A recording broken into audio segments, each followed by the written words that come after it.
Assalamualaikum warahmatullahi wabarakatuh. Perkenalkan, nama saya Sumarni Setiana Putri, NIM saya 2902150015. Saya dari Prodi Akuntansi kelas reguler plus. Di sini saya akan mempresentasikan mata kuliah Ekonomi Makro dengan dosen pengampu Bapak Hendra Permadi STMM. Penawaran uang dan kegiatan ekonomi negara.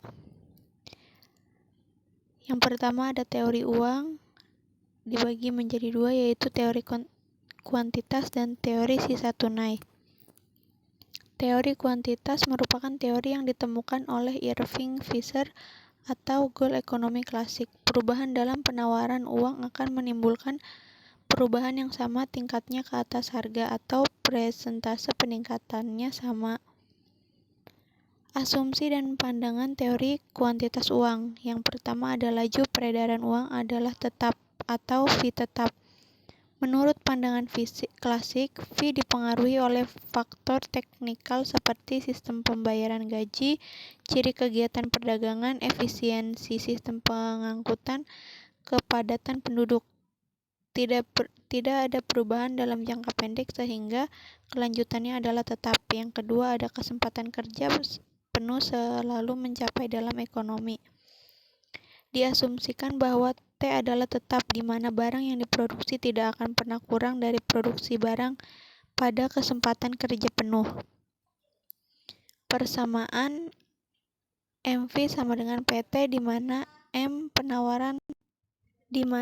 sama dengan penawaran uang, V sama dengan kelajuan uang, P sama dengan tingkat harga, T sama dengan jumlah barang dan jasa yang diperjual belikan dalam perekonomian. Teori sisa tunai merupakan teori yang ditemukan oleh Albert Marshall. Perubahan dalam penawaran uang akan menimbulkan perubahan harga-harga yang sama tingkatnya. Dalam teori ini ada bagian dalam pendapatan masyarakat yang dipegang tunai, yaitu sebesar K. Persamaannya M sama dengan KPT.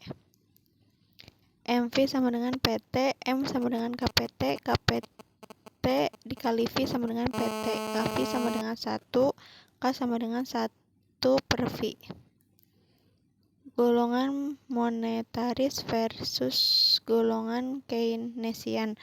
Golongan monetaris berpendapat bahwa pemerintah perlu mengatur penawaran uang agar inflasi dapat dihindari dan perekonomian berkembang dengan teguh. Golongan Keynesian berpendapat bahwa teori kuantitas tidak dapat memberi penjelasan yang baik mengenai sifat-sifat perhubungan antara penawaran uang dan tingkat harga serta kegiatan ekonomi. Kritik terhadap teori kuantitas. Permisalan bahwa T adalah tetap kurang tepat dalam perekonomian. Tidak semua faktor produksi digunakan sehingga menyebabkan adanya pengangguran. Oleh karena itu, kesempatan kerja penuh tidak selalu dicapai, atau jumlah barang masih dapat ditambah. V tidak selalu tetap dalam jangka panjang maupun pendek. Misal, terjadi pengangguran, maka pengeluaran masyarakat akan berkurang, akibatnya V berkurang. Inflasi menyebabkan V bertambah. Kemajuan institusi keuangan mengakibatkan sisa tunai berkurang yang menyebabkan V bertambah. Hubungan antara penawaran uang dan harga lebih rumit daripada yang dijelaskan oleh teori kuantitas MV per PT. Dalam teori kuantitas, fungsi uang hanya sebagai alat untuk meluncurkan kegiatan tukar-menukar dan transaksi dengan menggunakan uang. Diasumsikan bahwa P adalah stabil apabila kenaikan T sama dengan M. Yang kelima, ada teori kuantitas mengabaikan adanya pengaruh perubahan penawaran uang terhadap suku bunga. Dalam pandangan klasik, suku bunga dipengaruhi oleh permintaan dan penawaran tabungan untuk investasi saja, sehingga dianggap bahwa tidak pernah antar keduanya. Teori keuangan menurut Keynes, motif memegang uang sama dengan untuk transaksi, meluncurkan kegiatan jual beli dan kegiatan ekonomi. Untuk berjaga-jaga disisihkan untuk menghadapi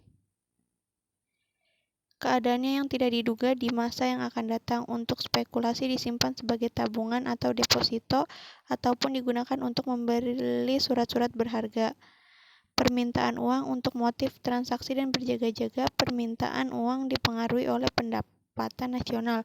Untuk motif spekulasi, permintaan uang dipengaruhi oleh suku bunga. Bila suku bunga rendah, maka permintaan uang adalah tinggi. Masyarakat tidak mau melakukan pembelian surat berharga, maka tinggi suku bunga, permintaan uang akan tinggi, tetapi tidak untuk tujuan spekulasi. Kurva MD diperoleh dari penjumlahan kurva MSP dengan MTP atau transaksi dan berjaga-jaga. Untuk grafik penawaran uang, jumlah penawaran uang ditentukan oleh pemerintah melalui bank sentral dan jumlahnya adalah tetap dalam jangka waktu pendek. Kurva penawaran berbentuk tegak lurus dan suku bunga ditentukan oleh perubahan penawaran uang. Dalam analisis Keynes dalam perekonomian selalu terjadi adanya pengangguran yang menyebabkan tingkat kegiatan dalam ekonomi belum mencapai tingkat maksimum. Untuk memperbaiki dilakukan dengan dua pendekatan, yaitu menaikkan pengeluaran agrarat terutama untuk komponen pemerintah serta ekspor dan impor, menambah penawaran uang. Efek perubahan penawaran uang terhadap kegiatan ekonomi. Perubahan penawaran uang sama dengan perubahan suku bunga. Perubahan suku bunga sama dengan perubahan investasi. Perubahan investasi menjadi perubahan pengeluaran dan perubahan PN. Rangkaian peristiwa tersebut dinamakan mekanisme transmisi.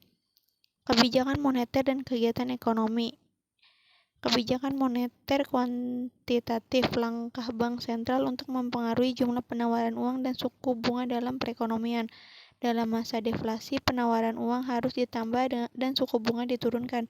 Dalam masa inflasi, AE dikurangi dengan cara mengurangi penawaran uang dan meningkatkan suku bunga.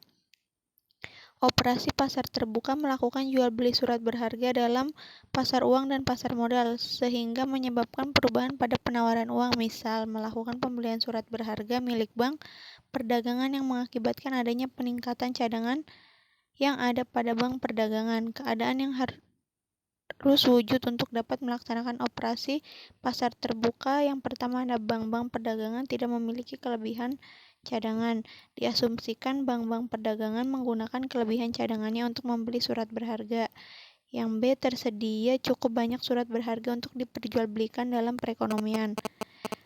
Mengubah suku bunga diskonto dalam keadaan kegiatan ekonomi yang berada di bawah tingkatan mewujudkan kesempatan kerja yang tinggi. Bank sentral menurunkan suku bunga diskonto untuk mempertinggi kegiatan ekonomi. Mengubah tingkat cadangan minuman. Bank sentral mengubah tingkat cadangan minuman untuk menghapus kelebihan cadangan yang dimiliki oleh bank perdagangan.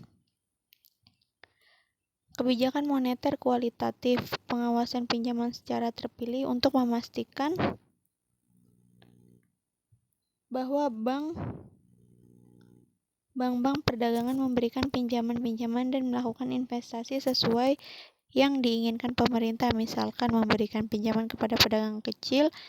Yang kedua, ada pembujukan moral, mengadakan pertemuan langsung dengan bank perdagangan dan meminta mereka untuk melakukan langkah-langkah tertentu. Sekian presentasi dari saya, kurang lebihnya mohon dimaafkan. Saya akhiri. Wassalamualaikum warahmatullahi wabarakatuh.